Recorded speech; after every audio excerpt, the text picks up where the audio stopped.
Europe 1, il est 7h13. Maxime Switek. L'édito éco, bonjour Nicolas Barré. Bonjour Maxime. Quand l'Europe veut, l'Europe peut. L'une des plus vieilles industries d'Europe, la sidérurgie, était menacée de ruine par la Chine.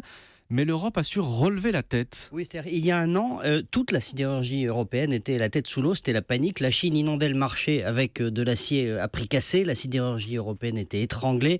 Et d'ailleurs, le leader mondial de l'acier, ArcelorMittal, annonçait près de 8 milliards d'euros de pertes.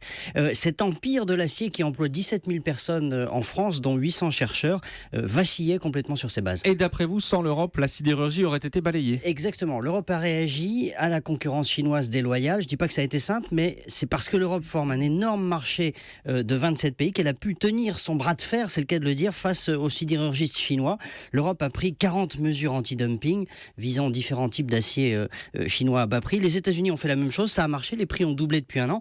Les Chinois ont été forcés de réduire leur capacité chez eux. Ils ont fermé des hauts fourneaux en Chine plutôt que de nous forcer à en fermer chez nous en Europe. Et aujourd'hui, ArcelorMittal est redevenu rentable. Voilà, après 50 pertes, ils ont effectivement gagné 2 milliards d'euros. C'est un exemple concret qui montre tout l'intérêt de faire bloc au niveau de tout un continent. Demain, d'ailleurs, après le Brexit, quand le Royaume-Uni, où ArcelorMittal est d'ailleurs également présent, quand le Royaume-Uni voudra se protéger face au dumping chinois, il sera seul. Le bras de fer sera beaucoup plus compliqué. Face à la Chine qui pèse la moitié du marché mondial de l'acier, le Royaume-Uni est un nain, alors que l'Europe entière est stratégique pour Pékin.